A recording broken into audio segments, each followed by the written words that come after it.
घर में छुपी एक शैतानी मूर्ति ने पूरे परिवार की जिंदगी नरक कर दी। कल तक सुखी संपन्न रहने वाला रमेश का परिवार आज पूरी तरह बिखर चुका था। घर में लोग एक दूसरे से नफरत करने लगे थे।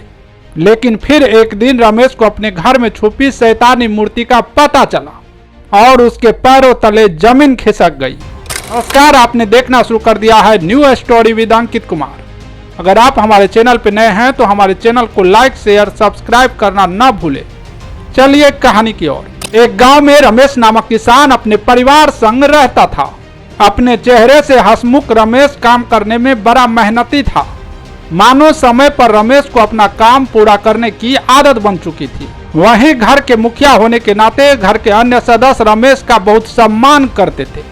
कुछ दिन पहले ही रमेश ने अपने गांव में एक बड़ा आलीशान बंगला बनाया था, जिसके बाद गांव में रमेश का रसूख आसमान पर था। लेकिन रमेश के सुखी संपन्न परिवार पर मानो किसी काली नजर की बुरी छाया पड़ गई। देखते ही देखते भाइयों के बीच टकराव शुरू हो गया और फिर देखते ही देखते घर कई हिस्सों में तब्दील हो गया। इस बीच बड़ी आफत तब आई जब रमेश की पत्नी अचानक गंभीर रूप से बीमार पड़ गई। बड़े शहरों में इलाज के बावजूद रमेश की पत्नी स्वस्थ होने का नाम नहीं ले रही थी। मानो दुख का पहाड़ रमेश पर टूट चुका था। रमेश का कामकाज मानो ठप पड़ गया था। कल तक आर्थिक तौर पर संपन्न रहने वाला रमेश आज पाई पाई को मोहताज होने लगा था। हमेशा हंसते रहने वाले रमेश की चेहरे से मुस्कान गायब हो गई थी। फिर एक दिन गांव के कुछ लोग वाराणसी स्थित काशी विश्वनाथ की पूजा करने को लेकर रवाना हो रहे थे। ढोल नगाड़े से निकली इस जत्था को देखने के बाद रमेश भी काशी विश्वनाथ की पूजा करने को लेकर रवाना हो गया। यात्रा के दौरान रमेश के चेहरे पर दुख साफ साफ दिख रहा था। काशी विश्वनाथ मंदिर में पूजा करने से पहले उन्होंने गंगा स्नान किया, फिर जल लोटे में लेकर संकल्प किया। इसके बाद जल पुष्प और प्रसाद लेकर वह मंदिर में पूजा की और भगवान से अपने घर पे टूटे हुए दुख के पहाड़ को दूर करने कहा। उसी रात्रि को सपने में रमेश ने देखा कि उसके घर के आंगन में तुलसी के बगल में किसी ने एक शैतानी मूर्ति को छिपा दिया है। उनके घर पर टोटका और तांत्रिक के द्वारा उसके घर पर सिद्धि की जा रही है, जिस कारण उसके घर के लोगों की बुद्धि खो गई है।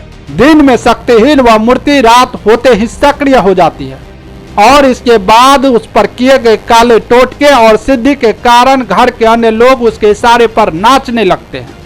तभी अचानक रमेश की नींद खुल जाती है। वह अपने जत्थे के साथ वापस अपने गांव की ओर रवाना हो जाता है। इसके बाद वह घर के आंगन में तुलसी के पास खुदाई शुरू कर देता है। खुदाई के कुछ देर बाद ही सबकी आंखें फटी की फटी रह जाती है। कई हाथों वाले खूंखार शैतानी मूर्ति को देखकर सब स्तंभ हो जाते हैं। फिर विद्वानों द्वारा पूजा पाठ कराकर उस मूर्ति को खंडित किया जाता है और उसे पानी में बहा दिया जाता है।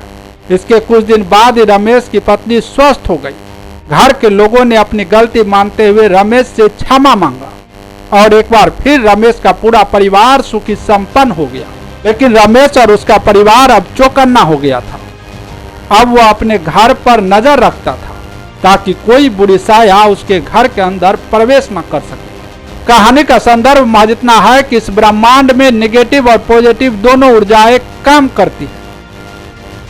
हमें नेगेटिव ऊर्जा से बचने को लेकर सतर्क रहना चाहिए।